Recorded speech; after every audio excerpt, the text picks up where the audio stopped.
بسم اللہ الرحمن الرحیم۔ ہم پچھلی نشست میں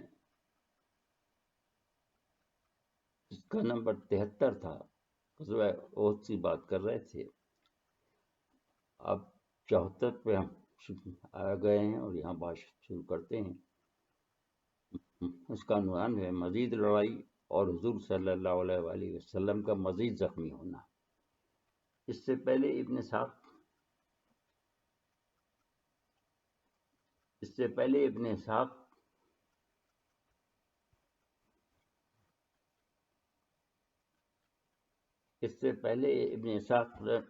رحمہ اللہ تعالیٰ نے بیان فرماتے ہیں کہ جب کفار نے حضور کو نرے میں لینا چاہا تو حضور نے آواز دی کہ ہے کوئی جو جانثاری کرے، تو 6 صحابہ کرام آگے بڑھے اور چاروں طرف سے حضور کا دفاع کرنے لگے، حتیٰ کہ ایک ایک کر کے سب شہید ہو گئے۔ اس موقع پہ ایک صحابیہ تھیں جو مجاہدین کو پانی پلا رہی تھیں۔ جب انہوں نے دیکھا کہ حضور درگاہ میں ہیں تو وہ بھی مشق لے پھینک کر جنگ میں شامل ہو گئی۔ جب یہ 6 صحابہ بھی شہید ہو گئے تو دوسرے کئی اصحاب آگے بڑھے اور انہیں دیکھ کر دوسروں کی بھی ہمت بڑھی اور حضور کے چاروں طرف 30-40 آدمی جمع ہو گئے۔ اس طرح مسلمانوں نے ہاری ہوئی بازی پھر جیت لی، ورنہ تو حالت یہ ہو گئی تھی کہ مسلمان بالکل نا امید ہو چکے تھے اور سب یہ کہہ رہے تھے جب حضور صلی اللہ علیہ وآلہ وسلم ہی نہیں رہے تو ہم کس کے لیے لڑیں۔ جب یہ بات حضرت نضر رضی اللہ تعالیٰ عنہ نے سنی تو انہوں نے کہا کہ اگر ہم میں حضور نہیں ہے تو کیا ہوا، وہ خدا تو ہے جس کے لیے وہ لڑ رہے تھے، لہٰذا اسی خدا کے لیے لڑو۔ یہ کہہ کر وہ کافروں کی صفوں میں گھس گئے کہ اے خدا گواہ رہنا، میں ان لوگوں کے اعمال سے بری ذمہ ہوں، اور لڑتے ہوئے شہید ہو گئے۔ دوسری طرف صورتحال یہ تھی کہ کفار اس آواز کے بعد حضور کی تلاش میں احد کی پہاڑیوں پر ڈھونڈتے پھر رہے تھے، حتیٰ کہ وہ وہاں پہنچ گئے جہاں حضور تشریف فرما تھے اور صحابہ کرام رضوان اللہ تعالیٰ ان کی بھرم پٹی میں مصروف تھے۔ ابن عباس کہتے ہیں کہ حضور صلی اللہ علیہ وآلہ وسلم کے قتل کی افواہ شیطان مردود نے اڑائی تھی، جس کے بعد ابو سفیان بھاگتے بھاگتے پلٹ آیا اور بلند آواز سے کہنے لگا، اے مسلمانوں، کیا تم میں محمد صلی اللہ علیہ وآلہ وسلم ہیں؟ لیکن حضور نے مصلحتاً اس کو جواب دینے سے سب کو منع کر دیا۔ جب اس نے جواب نہ پایا تو خود ہی جواب میں بڑبڑانے لگا کہ محمد صلی اللہ علیہ وآلہ وسلم تو قتل ہو چکے ہیں۔ پھر اس نے آواز لگائی، اے ابن قحافہ تم کہاں ہو، اے ابن خطاب تم کہاں ہو؟ اور جب اس پر بھی خاموشی رہی تو خوش ہو کر بولا، لو یہ سب بھی ختم ہو گئے۔ وہ اسی بات کو بار بار دہرانے لگا تو حضرت عمر رضی اللہ تعالیٰ عنہ سے ضبط نہیں ہو سکا اور انہوں نے اسے جواب دیا، اے مردود، ہم سب یہاں ہیں۔ اس پر وہ بولا کہ تم نے دیکھ لیا کہ تمہارا معبود حبل کتنا عظیم ہے کہ اس نے بدر کا بدلہ ہمیں یہاں دلا دیا۔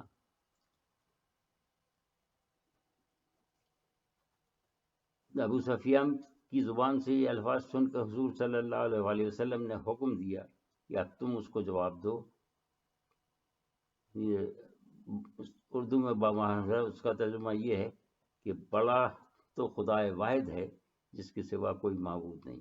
حضور کے آس پاس اس وقت تقریباً 30 مسلمان جمع ہو گئے تھے۔ ان پر اس خبیث کی معیت میں آئے ہوئے کافروں نے پھر حملہ کر دیا اور چاہا کہ ان سب کو ایک بار کی شہید کر دیں، لہذا ایک بار پھر گھمسان کی جنگ شروع ہو گئی۔ ادھر دوسری طرف سے خالد بن ولید بھی پہنچ گئے اور دونوں دھڑے مل کر مٹھی پر مسلمانوں کو شہید کرنے کی جان توڑ کوشش کرنے لگے۔ دوسری طرف جب جانشاران اسلام کو یہ پتہ چلا کہ حضور حیات ہیں اور حضور صلی اللہ علیہ وآلہ وسلم بار بار یہ اپنی زبان مبارک سے اعلان فرما رہے تھے کہ اے لوگوں میری طرف آؤ، میں خدا کا رسول ہوں صلی اللہ علیہ وسلم، تو وہ بھی وہیں آتے گئے اور بے جگری سے لڑنے لگے۔ اسی دوران بدبختوں نے یہ دیکھ کر کہ جانشاروں کی وجہ سے حضور کی تک رسائی ناممکن ہے تو کفار نے اونچے مقامات پر کھڑے ہو کر سنگ باری شروع کر دی۔ کچھ لوگوں کے پاس گوفنیں تھیں اور انہوں نے اس سے حضور کو نشانہ بنانا چاہا۔ اس سلسلے میں ابن حشام رحمہ اللہ تعالیٰ نے تحریر کیا ہے کہ اس نے ربیع بن عبد الرحمن سے اور انہوں نے اپنے والد عبد الرحمن سے سنا کہ جس شخص نے حضور پر پتھر پھینکے وہ عتبہ بن ابی تھا، وہ عتبہ بن ابی وقاص تھا، جس سے نیچے کے دندان مبارک شہید ہو گیا اور لب مبارک زخمی ہو گئے، اور آپ صلی اللہ علیہ وآلہ وسلم کی پیشانی مبارک کو عبداللہ بن شہاب ظاہری نے زخمی کیا، اور تیسرا شخص جس نے حضور کو اذیت پہنچائی وہ تھا مردود ابن کمیر، جس نے پہلے بھی ایک صحابی کو دھوکے سے شہید کیا تھا۔ اس نے حضور کا بلائی حصہ اس طرح زخمی کیا کہ حضور کے اپنے خود کی 2 کڑیاں رخسار مبارک میں پیوست ہو گئیں۔ اس سے آگے ابن اسحاق رحمہ اللہ تعالیٰ لکھتے ہیں کہ ان سے حمید الطویل نے انس بن مالک کی یہ روایت بیان کی ہے کہ جنگ احد میں حضور کے نیچے کا دانت ٹوٹ گیا اور چہرہ خون سے لہولہان ہو گیا، تو آپ یہ فرماتے ہوئے خون پوچھتے جاتے تھے، ترجمہ: وہ قوم کیسے پھیلا پا سکتی ہے جو اپنے نبی کا چہرہ خون سے رنگین کر رہی ہے، جو کہ انہیں اپنے رب کی طرف بلا رہا ہے۔ یہاں ام عمارہ رضی اللہ تعالیٰ عنہ کی چشمدید شہادت بھی درج کی ہے۔ وہ فرماتی ہیں کہ میں احد کے دن صبح صبح پانی کے 2 مشکیزیں لے کے آ گئی تھی اور مجاہدین کو پانی پلا رہی تھی۔ میرا مرکز رسول اللہ صلی اللہ علیہ وسلم کے قریب تھا۔ پھر میں نے دیکھا کہ مسلمانوں نے کفار کو اس پہاڑی سے نیچے ڈھکیل دیا۔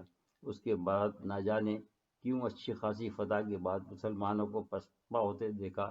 پھر میں نے یہ دیکھا کہ کچھ مجاہدین پھر پہاڑی پہ جمع ہو گئے ہیں اور دشمن بھی ادھر دباؤ دے رہا ہے، لہذا لڑائی پھر زور شور سے شروع ہو گئی۔ میں نے ایک صحابی سے پوچھا کہ یہ زخم حضور صلی اللہ علیہ وسلم کو کیسے آئے، تو انہوں نے جواب دیا کہ کفار اس پہاڑی پر اوپر آنے کی کوشش کر رہے تھے کہ اتنے میں ایک کم وقت نے اوپر سے حضور پر پتھر پھینکا، جس سے حضور کی پیشانی زخمی ہو گئی۔ اس کے بعد میں نے دیکھا کہ مسلمانوں نے پھر دشمن کو پسپا کر دیا، لہذا وہ پہاڑ سے اتر آئی۔ آگے ابن حشام رحمہ اللہ علیہ بتاتے ہیں کہ مسلمانوں کے منتشر ہونے کے بعد دوبارہ جس شخص نے صحابہ کرام کو جمع کیا وہ انس بن مالک کے چچا انس مالک تھے۔ اسی دوران ابی بن خلف جس پہاڑی پر حضور تشریف فرما سے پہنچ گیا اور کہنے لگا کہ محمد صلی اللہ علیہ وسلم اگر تم بچ گئے تو اللہ تعالیٰ مجھ کو زندہ نہ رکھے۔ مسلمانوں نے اس سے مقابلے کی اجازت چاہی تو حضور نے فرمایا اسے آنے دو۔ پھر جب ابن خلف قریب آ گیا تو بعض روایات میں ہے کہ حضور نے بیٹھے اپنا خود پھینک کے مارا اور وہ اس کے معمولی سا لگا، کوئی کاری زخم نہیں آیا، مگر وہ یہ کہتا ہوا بھاگ کھڑا ہوا کہ محمد صلی اللہ علیہ وآلہ وسلم نے مجھے قتل کر دیا۔ لیکن ابن اسحاق رحمہ اللہ تعالیٰ اس کو دوسری طرح بیان کرتے ہیں۔ ان کا کہنا ہے کہ مجھ سے صالح بن ابراہیم رضی اللہ تعالیٰ عنہ نے کہا کہ ان سے عبد الرحمن بن عوف نے خود کہا ہے کہ کعب بن اشرف مکہ میں حضور سے ملا تھا، اس نے کہا تھا کہ میرے پاس یہ جائے پناہ ہے جو کہ میرا یہ گھوڑا ہے جسے میں ایک فت دانہ روزانہ کھلاتا ہوں تاکہ اس پر سوار ہو کے تمہیں قتل کر سکوں۔ یہ سن کر رسول اللہ صلی اللہ علیہ وسلم نے جواب دیا کہ انشاءاللہ میں ہی تجھے قتل کروں گا۔ لہذا جب وہ ان کے مقابل آیا تو حضور نے سب کو مقابلہ کرنے سے منع فرما دیا اور خود حارث بن سما سے نیزہ لے کر بڑھے اور اس کو پہلے تو گھمایا، پھر اس کی گردن پر وار کیا جو کہ انتہائی معمولی تھا، لیکن اس نے اسی وقت سے رٹ لگا لی کہ واللہ محمد نے مجھے قتل کر دیا۔ اس پر قریش نے دلاسا دیا کہ تو خامخواہ دل چھوٹا کر بیٹھا ہے، ورنہ تو ابھی تک ہٹا کٹا ہے۔ اس پر ابی خلف نے بتایا کہ محمد صلی اللہ علیہ وسلم نے مکہ میں مجھ سے کہا تھا کہ میں تجھے قتل کر دوں گا، اگر واللہ وہ مجھ پر تھوک بھی دیتے تو میں مر جاتا۔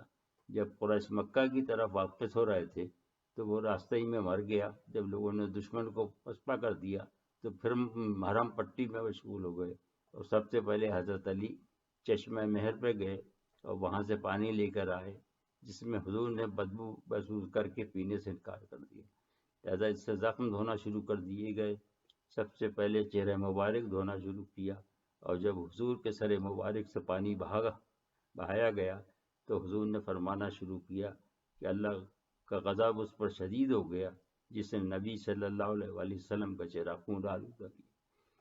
یہ سن کر عتبہ کے بھائی سعد بن ابی وقاص نے فرمایا کہ مجھے خدا کی قسم کسی کو قتل کرنے کی کبھی اتنی شدید خواہش نہیں ہوئی جتنی کہ اپنے بھائی عتبہ بن وقاص کو قتل کرنے کی، اگرچہ میں جانتا تھا کہ میں اس سے اپنی قوم میں مبغوض ہو جاؤں گا، مگر میرے لیے اللہ کے رسول صلی اللہ علیہ وآلہ وسلم کا یہ ارشاد کافی تھا کہ اللہ کا غضب اس شخص پر شدید ہو گیا جس نے اپنے نبی کا چہرہ خون آلودہ کیا۔ واضح رہے کہ چہرہ مبارک کو عتبہ نے زخمی کیا تھا۔